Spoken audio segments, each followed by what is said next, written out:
I'm Sophia, 32 years old, a single mom, and I work hard as a marketing executive to provide for my daughter, Lily. She's 8 and the center of my world. But recently, our lives were turned upside down. The doctor's words still echo in my head. Miss Thompson, I'm afraid Lily has a rare heart condition. She'll need surgery. Urgently. Every night since, I lie awake, replaying those words, struggling to balance work, taking care of Lily, and now planning for her life-saving surgery. Just when I thought things couldn't get more overwhelming, my sister Olivia called for a family meeting. We gathered at our parents' house. Mom, Dad, Olivia, my younger brother Jake, and me. Olivia practically bounced with excitement, flashing her engagement ring. I have amazing news, she squealed. We're having a destination wedding in Bali. As everyone gasped in awe, my stomach tightened. I knew what was coming next. It's happening next month, and I need everyone there. No excuses. I took a deep breath. Liv, I'm so happy for you. Lily's surgery is next month. I can't leave her. The room fell silent, then came the onslaught. Sophia, this is your sister's special day, Mom scolded. Dad chimed in. Can't you reschedule the surgery? Yeah, Soph, don't be so selfish, Jake added, not even looking at me. I couldn't believe what I was hearing. Selfish. I was talking about my daughter's life. Olivia's face twisted into a pout. You always do this, Sophia. You always try to steal my spotlight. Memories rushed back. Olivia's recitals overshadowing my soccer games, her graduation celebrated more extravagantly than mine, her achievements always prioritized. I fought back tears. That's not fair, Liv. You know that's not true. Well, if you really cared about this family, you'd find a way to be there, Olivia snapped. I glanced around, hoping for some support, but all I saw were disappointed faces. No one met my gaze. I stood up, my voice trembling. I'm sorry, but I can't abandon Lily when she needs me most. The weight of isolation settled on me as I left the house. How could they ask me to choose between my family and my child's life? The unfairness of it all made my head spin. That night, as I tucked Lily into bed, her small hand found mine. Mommy, are you okay? You look sad. I forced a smile. I'm fine, sweetheart, just thinking about grown-up stuff. Her eyes widened. Is it about my heart? Don't worry about that, honey, I said, kissing her forehead. Mommy's going to take care of everything. As I turned off the light, closing her door, I leaned against the wall, torn between my love for my daughter and the crushing expectations of my family. The following weeks blurred into long nights of work, endless spreadsheets, and every extra shift I could take. Every penny counted. One evening, after Lily had fallen asleep, I decided to call my parents, hoping they'd cooled off and would understand. Hey Mom, I was hoping we could talk about Lily's surgery. Sophia, now's not a good time, Mom said, her tone clipped. We're busy with wedding preparations. I swallowed my frustration. I understand, but this is important. Remember that joint account we set up for emergencies? I was thinking of using it for Lily's medical expenses. There was a long pause. Well, about that, my stomach dropped as I logged into the banking app. The account was empty. What happened to the money? I asked, my voice shaking. Dad came on the line. Sophia, don't overreact. We had some unexpected expenses for Olivia's wedding. You use our emergency fund for a wedding? I could barely believe what I was hearing. It's not just any wedding, Mom interjected. It's your sister's special day. You're being selfish again, Sophia. Selfish. My daughter needed life-saving surgery. I hung up, the sting of their betrayal fresh in my mind. Later that week, I ran into Jake at the grocery store. Hey Soph, how are you holding up? For a moment, I saw the brother I used to know. It's tough, Jake. I could really use some support. He shifted uncomfortably. Look, I get it. But maybe you should just suck it up and come to the wedding. It would make things easier for everyone. Easier for everyone except Lily and me, you mean? I said bitterly. Jake's face hardened. Don't put this on me, Sophia. You're the one causing all this drama. He walked away, and I felt the last thread of hope snap. The day before they were set to leave for Bali, I stopped by my parents' house to drop off some misplaced mail. As I approached the door, I overheard Olivia's voice. I just don't understand why she's being so difficult. It's like she's trying to ruin my wedding on purpose. Now, Mom soothed. We know how Sophia can be, always needing to be the center of attention. Exactly. Olivia chimed in, her voice full of frustration. I bet Lily isn't even that sick. Sophia's probably exaggerating to get sympathy. I stood frozen outside the door, unable to move as they tore me apart. The people who were supposed to love me unconditionally were dismissing my daughter's life like it was nothing more than an inconvenience. The next morning, I watched from my window as they loaded their cars, laughing and excited for their trip. Not one of them looked back at our house. Not one of them came to say goodbye. I sank to the floor, sobs shaking my body. How could they do this?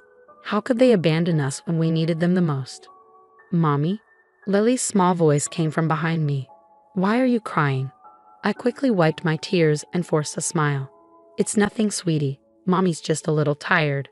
I hugged her close, making a silent vow to myself. We would get through this, just the two of us.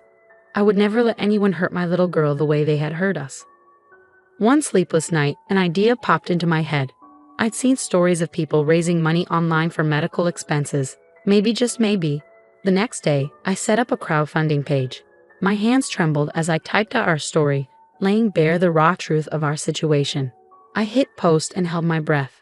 At first, nothing happened. Then, ping, a donation. Then another, and another. My phone buzzed. It was Sarah, a coworker.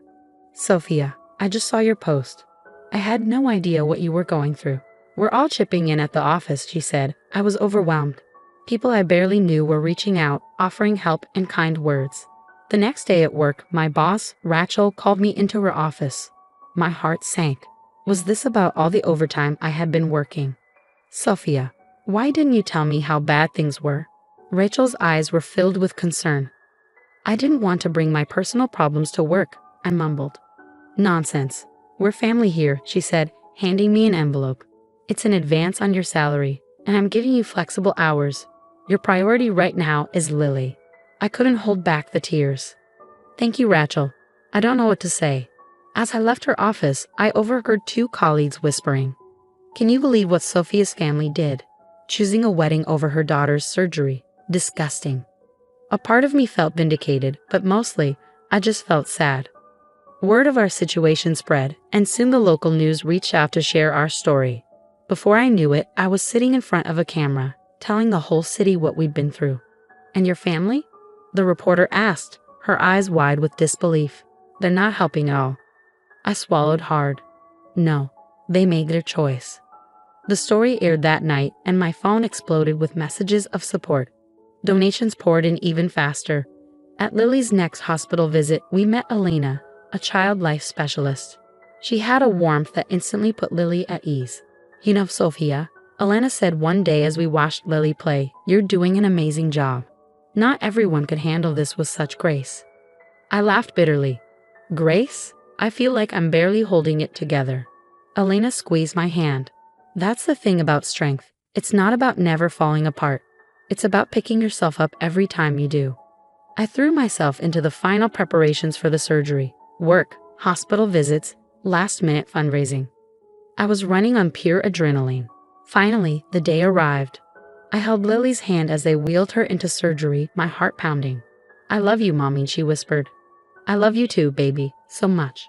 The wait was agonizing. Every minute felt like an eternity, but finally the doctor emerged with a smile. The surgery was a success. Lily's going to be just fine. Relief washed over me like a tidal wave. I sobbed, I laughed, and I thanked every force I could think of. Later, as I sat by Lily's bedside, watching her sleep peacefully, my phone buzzed. It was Jake. Hey, Soph. How did the surgery go? We just got back from Bali and heard about everything. I'm so sorry. I turned off the phone without replying.